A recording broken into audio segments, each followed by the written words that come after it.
जय सनातन, जय सतधर्म। प्यारे ज्ञानी पुरुषों, प्यारे सज्जन पुरुषों, आज हम हमारे देश की हालात देखते हैं तो इससे हमें ये महसूस होता है कि मानवता बिल्कुल नीचे आ चुकी है। इससे पहला चरण है कि आज पाखंड चरम सीमा को पार कर चुका है। और सबसे ज्यादा पाखंड कहाँ पर है? सबसे ज्यादा पाखंड दलित समाज के लोग। लेकिन मेरी बात का कोई बुरा मत मानना। अगर मेरी इस विचारधारा से किसी की भावना को ठेस पहुंचे, कोई मन में ऐसा महसूस कर ले कि हमें ऐसा क्यों कहा, तो मुझे पागल मूर्ख है ज्ञान समझ के माफ करना। लेकिन कहीं से देखना, कहीं से किसी एंगल से देखोगे, मेरी हर बात आपको सच्ची मिलेगी। मेरा काम किसी को प्रभावित करना नहीं है, मेरा काम है आपको प्रकाशित करना, ताकि तुम्हें समय का ज्ञान हो जाए। तो जरा इसके बारे में अगर देखते हैं तो पाखंड बहुत ज्यादा फैला हुआ है। आप कोई यूं कह दे कि आप संत महात्मा है, क्यों जिक्र करते हो पाखंड का? अगर मानवता को सुधारना है तो हमें ऐसा बोलना पड़ेगा, ऐसा कहना पड़ेगा। लेकिन मेरा परिवार पूरा संसार है। मेरे लिए न कोई जाति, न धर्म, न कोई समाज, मेरी नजरों में सब एक है। लेकिन जब मेरा परिवार पूरा संसार है और मेरे परिवार में अगर ऐसी बातें होती है, अंधविश्वासी बातें होती है, तो मुझे इन बातों के बारे में कहना जरूरी हो जाता है। तो आओ हम शुरुआत करते हैं एक ऐसी बात से जिस बात के बारे में आपके दिमाग में कभी नहीं आती ये बात। एक दुकान से हम एक मूर्ति खरीद के लाते हैं। बड़े गौर से सुनना है इस बात को। एक छोटी सी मूर्ति खरीद के लाए एक दुकान से, और उस मूर्ति को हमने पूजा घर में रखा। पूजा घर में रखकर हम उस मूर्ति के आगे ऐसे मोहदा पढ़ते हैं और जोत जलाते हैं और कहते हैं कि हे देवी माई, हे बाबा, ये पता नहीं कितने कितने रूप के जो भी देवता बनाकर ले आएंगे, उसके आगे मोहदे पढ़कर उससे मन्नत मांगते हैं। अब ये बताइए, ये सोचिए और विचार करिए कि जो मूर्ति हम दुकान से खरीद के ले आए हैं और उस मूर्ति के आगे हमने माथा रगड़ा और उससे हमने मन्नत मांगी, तो वो मूर्ति हमें कितना फायदा दी? क्या एक छोटी सी पत्थर की या मिट्टी की मूर्ति हमें फायदा दे सकती है? लेकिन हमें नहीं, उस मूर्ति बनाने वाले को या दुकानदार को फायदा होता है। अब उस दुकानदार से कोई जाके कह दे कि क्या कोई ये पत्थर की मूर्ति फायदा दे सकती है किसी को, किसी को धनवान बना सकती है? तो हाँ, बना सकती है, उसको बना सकती है, क्योंकि उसका मूर्ति का व्यापार है। उसने अपनी मूर्ति को व्यापार के रूप में बेचा है। उस दुकान में, जिस दुकान में मूर्तियां बिकती है, उसमें तो देवी देवताओं का पूरा पूरा, देखो जहां भी देवता है वो तो देवताओं से भरी हुई है दुकान। उस दुकान से हम पैसे में उस देवता को खरीद कर ले आए।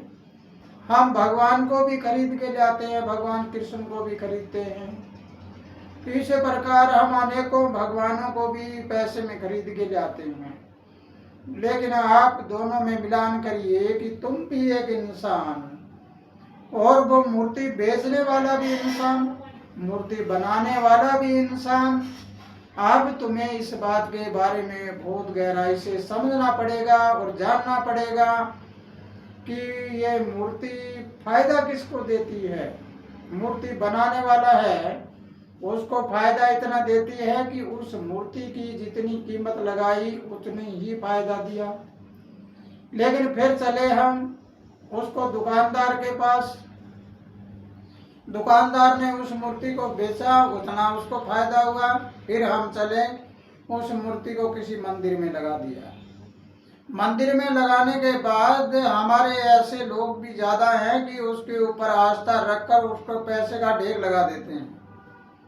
तो आप सोचिए फायदा किसको हुआ? फायदा तो उसको हुआ जहाँ पर उस मूर्ति को स्थापित करके लोगों के दिमाग में ये बैठा दिया गया कि ये फला देवता है, ये भगवान है, ये है, जो भी नाम दिया उसका वो है, उसका फायदा हुआ। उसके लिए लोग अनाप शनाप पैसे लगाते हैं। अब हमें सोचना है कि उस मंदिर के पास अगर एक आदमी भूखा बैठा है, एक आदमी तड़प के मर रहा है दवाई के बिना, एक आदमी बेघर बैठा है वहां पर जिसके पास घर नहीं है, उसके लिए हम मदद करने के लिए तैयार नहीं। उसकी मदद के लिए तो हम कहेंगे भाई ऐसे ये ऐसे बहुत फिरते होंगे, लेकिन एक मूर्ति के आगे हम इतना अनाप शनाप पैसा डाल रहे हैं।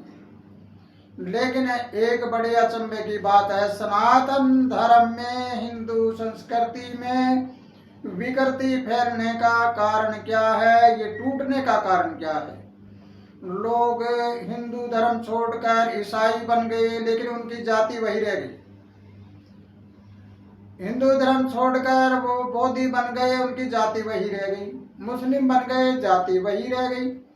अब इन लोगों ने ये समझा नहीं कि इस जातिवाद की महारोग, यानी जातिवाद क्या है? ये महारोग है। बीमारी का इलाज हो सकता है, बीमारी कुछ टाइम के लिए होती है, कोई 5-10 दिन के लिए भी होती है, कोई महीना 2 महीना के लिए भी होती है, कोई 6 महीने के लिए भी होती है, और कोई साल और 2 साल के लिए भी होता है। उनका कोर्स चला और उतना इलाज हो जाता है। लेकिन जो रोग होता है वो जीवन कालीन होता है। ये जातिवाद का रोग जीवन कालीन रोग है। ये रोग आपके जन्म से लेके मृत्यु तक ये रोग लगा हुआ है। इस रोग का इलाज किसके पास है? इसका न तो वेद है, न हकीम है, न कोई और है, न कोई डॉक्टर है, न कोई दवा है। इसका वेद, डॉक्टर, वेद, हकीम और दवा तुम खुद हो। तुम खुद अगर अपने आप को बदलना चाहोगे तो बदल सकते हो, अन्यथा दुनिया में कोई बदलने वाला नहीं है आपको चाहे कोई आदमी कितनी बड़ी सुविधा क्यों न दे दे। आपको एक गरीब घर में, यानी आपके घर में झोंपड़ी है, उस झोंपड़ी को कोई इंसान आकर और वो आपकी मदद करके उस जगह आपकी कोठी बना दे, लेकिन आपकी नीयत तो वही रहेगी, क्योंकि आपने अपने आप को पहचाना नहीं। जब तुम अपने आप को पहचान लोगे तब तुम्हें पता लगेगा कि मैं हूं तो कुछ और, बना कुछ और बैठा हूं। इसलिए मेरे प्यारे ज्ञानी पुरुषों, मेरे प्यारे देशवासियों, आज हमारे देश में जातिवाद जितना चरम सीमा पार कर चुका है, इतना ही घर टूटते जा रही हैं, समाज टूटते जा रही हैं, और देश में ही चारों तरफ लड़ाई झगड़ा तनाव हो रहा है। याद रखना इस बात को कि बिखरा हुआ घर, बिखरे हुए विचार, बिखरा हुआ समाज, बिखरा हुआ गांव, बिखरा हुआ देश प्रदेश समय हारता है और दूसरों को जिताता है। तुम्हारे बिखरने का नाजायज फायदा दूसरे लोग उठाएंगे, और जो तीक्ष्ण बुद्धि वाले होते हैं, बुद्धि एक सतबुद्धि होती है और एक तीक्ष्ण बुद्धि होती है और एक मंद बुद्धि होती है। यानी एक इंसान मंद बुद्धि का है, उसको हम कोई बात बहका दें वो उसको मान लेगा। एक इंसान तीक्ष्ण बुद्धि वाला है, उसको तोड़ फोड़ करना आता है, वो तोड़ फोड़ करके एक दूसरे को अपना फायदा उठा लेता है, एक दूसरे को बिड़ा देता है। और तीसरी सतबुद्धि होती है, सतबुद्धि वाले को जो बात कहनी है वो मानवता की भलाई के लिए कहनी है। जो बातें कहेगा वो बिल्कुल अच्छी कहेगा, उसमें किसी प्रकार की तर्क वितर्क नहीं रहती। तो इसलिए मेरे प्यारे देशवासियों, अगर हमें देश को अच्छा बनाना है, देश को इस कुरीति से बाहर निकालना है, तो हम इस जातिवाद के काटा मार दो। लेकिन जातिवाद कौन फैला रहा है? जातिवाद का फैलाने का मैं किसी जाति धर्म समाज का जिक्र तो नहीं करना चाहता था, लेकिन जब कोई ऐसी बात आ जाए तो कहना पड़ता है कि लोगों के दिमाग में एक बात बैठी हुई है। क्या? ब्राह्मणों ने जाति बना दी, उस मनु ने जाति बना दी, उस फलाने ने जाति बना दी। ये जोर जोर से चिल्ला रहे हैं उसने जाति बना दी, उसने जाति बना दी। एक उदाहरण बताता हूं आपको। आप रात के समय में एक कमरे में बैठे हो और उस कमरे में एक मोमबत्ती और एक माचिस पड़ा है आपके पास, और रात को लाइट चली जाए और अंधेरा हो जाए, तुम जोर जोर से चिल्लाने लग जाओ, अंधेरा हो गया, अंधेरा हो गया, अंधेरा हो गया। क्या अंधेरा भाग जाएगा? अंधेरा नहीं भागेगा। उस माचिस को लेकर उस तिल्ली को पाड़िए और मोमबत्ती को जलाइए। मोमबत्ती जलाओगे तो उजाला होएगा, फिर तो आपकी लाइट आ जाएगी। ठीक इसी प्रकार तुम्हारे दिमाग के फ्यूज जुड़े हुए हैं, तुम ये बात समझ नहीं पा रहे। तुम्हें जब भी कोई बात कहते हैं, मेरा अनुभव है वो करोड़ों लोगों पर है और गरीब तबके के करोड़ों लोगों पर अनुभव किया है। मैं पूछता हूँ कि आपको बीमारी क्यों है, आप इतने परेशान क्यों हैं कि पता नहीं, देवता कितने धोखते हो। वो कहते हैं जी देवता तो हमारे बुजुर्ग पूछते आ रहे हैं, वो माई, वो पीर, वो पैगंबर, पता नहीं 5 7 10 देवता हर घर में बैठे हैं। अब इतने सारे देवता लोगों को तुम पूछ रहे हो तो तुम्हारे घर में ऐसी हालत क्यों हुई? तो कहते हैं जी पता नहीं। कुछ लोग तो ऐसे भी आते हैं मेरे पास, वो कहते हैं कि बेचारे देवता क्या करे, बेचारे देवता कर क्या करे। तो भोले पंछी हो, तुम्हें ये पता नहीं कि तुम्हारे घर में अगर कोई चौकीदार हो या पहरेदार हो और वो पहरेदार तुम्हारे घर की रखवाली भी ना करे तो तुम क्या करोगे उसका। इसलिए हमें समझना और जानना है कि ज्यादा हमारे दिमाग में जो बातें बैठी हुई है ना, इन बातों को जब तक तुम ना निकालोगे तुम्हें कोई नहीं बदल सकता। गरीब भी गरीब को छोड़ने के लिए तैयार है, लेकिन गरीब गरीबी को नहीं छोड़ता। गरीब है, गरीबी को पकड़े बैठा है, वो कहता है मुझे इतनी कणक मिलेगी, इतना वो मिलेगा, इतना वो मिलेगा, हमें कपड़ा मिलेगा, हमें वो मिलेगा। और हाथ भी है, पांव भी है, तेरे दिमाग भी है, तुम मेहनत कर लो, मेहनत करके खाओ। और जब बच्चे स्कूल की ओर जाने की बात होती है तो बच्चे कहाँ भागते हैं? या तो कोई बाबा धूना लगाए बैठा है वहां जाके बैठेगा, या कोई पूछा देखने वाला वहां बैठेगा, या कोई चौगारण माई का और काली माई का भैरों का मंदिर बनाया है वहां पर बैठेगा, या कहीं शराब पीने वाले हैं उनके पास बैठेगा। बताओ इनका उद्धार कैसे होगा? इनको पागल से दूर कैसे किया जाए? ये शिक्षित होते हुए भी अशिक्षित हो रहे हैं। इसलिए मेरे प्यारे देशवासियों, मैं ज्यादातर उन लोगों को कहूंगा कि शुद्र कोई जाति नहीं होती, शुद्र हमारा दिमाग होता है। शुद्र दिमाग के जो इंसान होते हैं वो अच्छी बातों को कभी नहीं मानेंगे और बुरी बातों को मान लेंगे। एक उदाहरण बताता हूँ आपको। हम लोग हमेशा कहते हैं हमारे देश में 33 करोड़ देवी देवता है, हम मान लेते हैं 33 करोड़ देवी देवता है, लेकिन देवता है कौन कौन से हो? लेकिन हमारी हिंदी भाषा में 33 अक्षर हैं, कैसे लेके है तक। एक अक्षर में इतना बड़ा ताकत है कि 1 करोड़ देवता यानी देने वाला, इतनी बड़ी ताकत आ जाएगी कि 1 करोड़ देवता देने वाली चीज हो, इतनी पावर हमारे अंदर आ जाएगी अगर हमें एक अक्षर को ही अक्षर ज्ञान कर लें तो। और 3 हमारे महाअक्षर हैं जिसका नाम है अक्षय त्रयागे। इसका मतलब है ब्रह्मा, विष्णु और महेश। ये हमारी भाषा का जिक्र है, लेकिन हमने कहां पर इसको उल्टा ले लिया। अब आपको और बताना चाहूंगा कि आप पूरे विश्व में फिर लीजिए। आप पहले ईसाइयों में जाइए, ईसाइयों में कोई बाबा बन के लटा बजाकर कोई धुना लगाए बैठा है, आपको शायद नहीं मिलेगा कहीं भी।